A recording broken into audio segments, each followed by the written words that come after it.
Vamos lá. Meus irmãos, é um privilégio poder começar a nossa manhã, começar o nosso dia na presença do Senhor, né?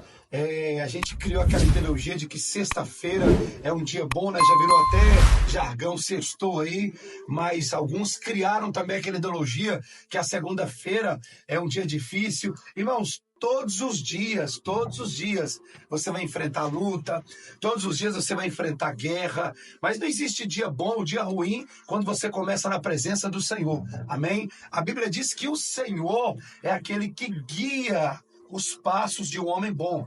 Então eu vou começar aqui orando pela sua vida, para que realmente hoje, seja qual for a sua direção, seja qual for, né, o seu desafio nessa manhã, você possa começar na presença do Senhor, amém? Então vamos orar. Pai, nós bendizemos o teu santo nome, nós te damos ações de graça, e pedimos ao Senhor que essa manhã seja uma manhã poderosa, seja uma manhã incrível, seja uma manhã da manifestação da tua glória. Seja uma manhã onde o teu Santo Espírito, Senhor, possa de forma poderosa estar, Deus, ó Pai, abençoando cada um dos teus filhos que já estão aqui. E nós queremos declarar que os céus estão abertos sobre o teu povo, os céus estão abertos sobre a tua igreja, os céus estão abertos sobre o Vale do Aço e sobre todos aqueles, né, Senhor, que estão aí, quem sabe, em alguma região remota do Brasil ou fora do Brasil. Então, meus queridos, é uma honra, é um privilégio poder startar esse projeto aqui, né? Poder estar aqui nessa manhã, e você que está comigo, na verdade, também está sendo honrado de poder fazer parte desse projeto. Amém? Eu gosto muito de um texto, e eu queria hoje, nesse maná, né? Nessa manhã, existe uma palavra, Nequinha, que os judeus eles chamam de paraxá. O que é a paraxá? É uma porção diária da palavra de Deus, que os judeus têm o costume de todos os dias se alimentar.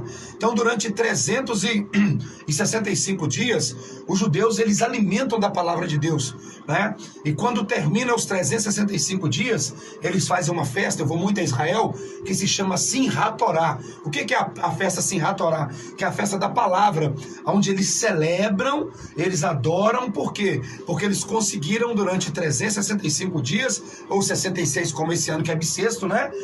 Celebrar o Senhor.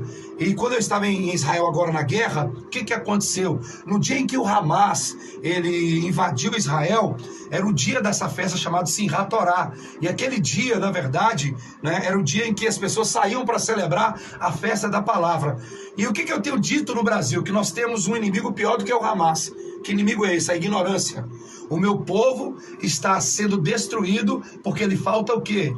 Lhe falta conhecimento. Então, meus irmãos, eu não sei vocês, mas eu, na igreja local, pelas minhas andanças aí, né, eu já estive em 6 estados pregando esse mês de janeiro, 8 cidades. Eu tenho desafiado a igreja a poder realmente voltar para a palavra de Deus, amém? E eu tenho falado muito sobre o Evangelho de João, capítulo 5, a partir do verso 1. Se você tem um exemplar da Bíblia, ou se você pode aí acompanhar esse texto, amém? Eu vou estar lendo com vocês, João capítulo 5, a partir do verso 1. Então dá esse tempinho para você aí, né, poder compartilhar também aí. Pega esse aviãozinho que tá aí, gente. Clica nele e manda assim, ó, para 250 amigos, para a gente fortalecer. Quem sabe esse amigo que você vai clicar e mandar um aviãozinho para ele, é um amigo que está numa guerra, é um amigo que está numa luta, é um amigo que está numa prova, é um amigo que está numa enfermidade.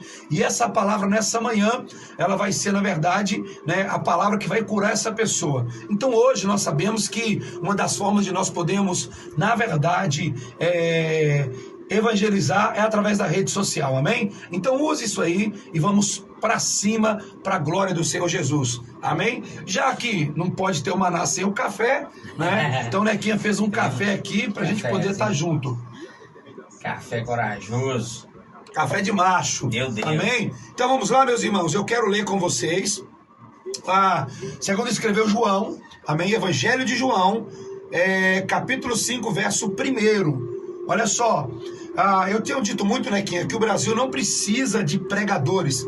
O Brasil precisa de pensadores, sabe? De pessoas que realmente venham examinar um texto, primeiro, claro, debaixo da revelação do Espírito Santo, mas também pensando naquilo que você está lendo, ok? Então eu quero pensar com vocês nesse texto nessa manhã, e o texto vai começar assim, ó, passando essas coisas.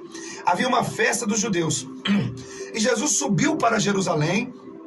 Ora, ali, junto à porta das ovelhas, um tanque chamado em hebraico Betesda, o qual havia 5 pavilhões. E nesse jazia uma grande multidão, tá? Essa multidão era de quê? De enfermos, cegos, coxos, paralíticos, esperando que se movesse a água. Porquanto um anjo descia em certo tempo, agitava, e o primeiro que entrava naquele tanque, uma vez agitado a água, sarava de qualquer enfermidade que ele tivesse. Estava ali um homem enfermo e havia 38 anos. Jesus, vendo-o deitado e sabendo que estava assim há muito tempo, fez-lhe uma pergunta: queres ficar são? Respondeu-lhe o enfermo: Senhor, eu não tenho ninguém que me coloque no tanque, porque a água é agitada, pois enquanto eu vou descer, outro desce antes de mim. Vamos lá, tá? Então, enquanto eu vou descer, então ele disse: Jesus, levanta, toma o teu leito e anda. Imediatamente, esse homem se viu curado. Tomando o seu leito, colocou-se a andar. E aquele dia era sábado, por isso disseram os judeus que foram curados: hoje é sábado, não é lícito carregar um leito. Ao que lhe respondeu: o mesmo que me curou disse: toma o teu leito e anda. Perguntaram então os judeus: quem é esse homem que te disse: toma o teu leito e anda? Mas o que fora curado não sabia quem era Jesus, pois Jesus havia se retirado por haver muita gente naquele lugar. Mais tarde, Jesus encontrou aquele homem no templo e disse: olha, você está curado, não peques mais, para que não te suceda coisa pior. O homem retirou e disse aos judeus: Jesus é aquele que me curou. Meus irmãos, a Bíblia é tremenda, a Bíblia é poderosa. E para a gente começar essa manhã, eu queria falar para você alguns princípios que os judeus carregam com eles, né? Eu vou a Israel especificamente há 18 anos. A minha filha já morou em Israel fazendo missões, né? Eu acompanho muitos pastores, muitas caravanas para Israel. Então, para a glória de Deus, além do conhecimento bíblico, também eu tenho um conhecimento geográfico, histórico, por poder ter a honra de poder sempre estar em Jerusalém. Mas existem três coisas, Nequinha, que um judeu ele nunca abandona. Vamos lá? Primeiro, um judeu nunca abandona o seu Deus. Ele pode mudar para qualquer lugar do mundo, ele vai continuar servindo o seu Deus, tá bom? Então o judeu ele nunca abandona o seu Deus. Isso é muito importante para você entender onde nós vamos chegar.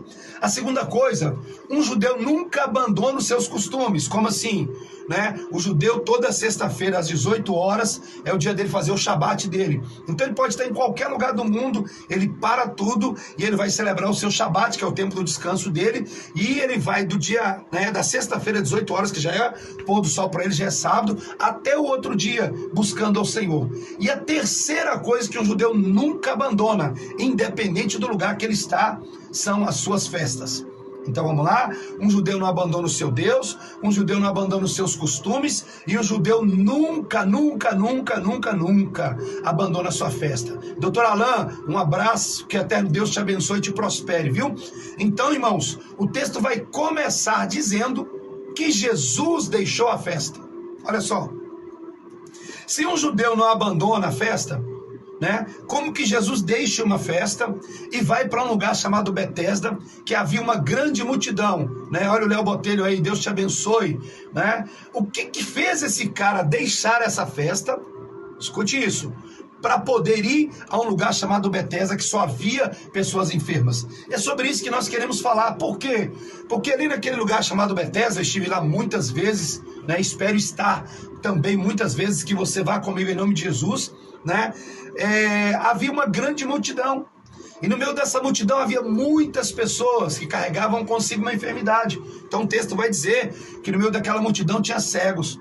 No meio daquela multidão tinha paralíticos, tinha pessoas com todo nível de enfermidade. Por quê? Porque se dizia que de certo em certo tempo o anjo do Senhor descia, e quando o anjo do Senhor descia, o que ele fazia? Ele agitava as águas. E quem descesse com as águas agitadas era curado. Então, havia naquele tanque há 38 anos. Irmãos, é muito tempo. 38 anos ali havia um homem que aguardava por uma cura, né? E aí Jesus chega no meio daquela multidão. E eu queria chamar a sua atenção, porque no meio daquela multidão, aquele dia foi um dia específico para aquele cara, aquele homem que estava ali há 38 anos. O que isso quer dizer? Hoje nós temos aqui uma multidão de pessoas, né? Que estão acompanhando o canal do Nequinha, que estão acompanhando aqui no meu Instagram.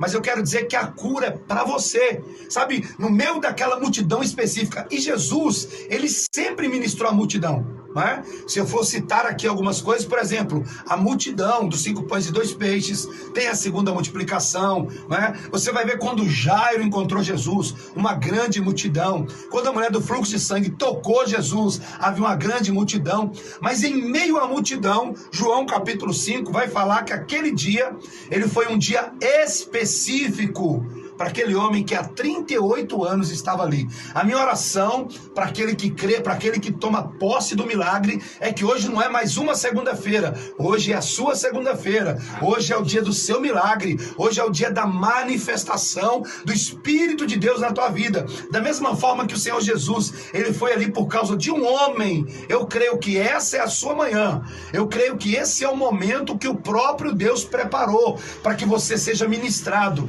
Esse é o momento que o próprio Deus preparou para que você seja abençoado. Alguém crê? Se você crê, acena aí, né? Manda um foguinho, reage com um coraçãozinho aí, mas toma posse dessa palavra. No meio daquela multidão, Jesus encontrou um homem, e a minha oração nesta manhã é que você seja encontrado pelo próprio Deus nessa manhã. Não importa se é no teu trabalho, não importa se você está a caminho do teu trabalho, não importa se você agora, quem sabe, está em casa, quem sabe você está com um quadro de enfermidade, ou até no próprio hospital. Deixa eu te falar, a Bíblia diz que Jesus é o mesmo ontem, hoje e será eternamente. Ele não mudou. Então, se ele encontrou aquele homem, ele é capaz de te encontrar nessa manhã e de ministrar sobre a sua vida pelo poder do sangue que foi derramado na cruz. Aí, ó, vamos seguir aí, ó, a orientação do doutor Alain. Pega o aviãozinho, seja evangelista.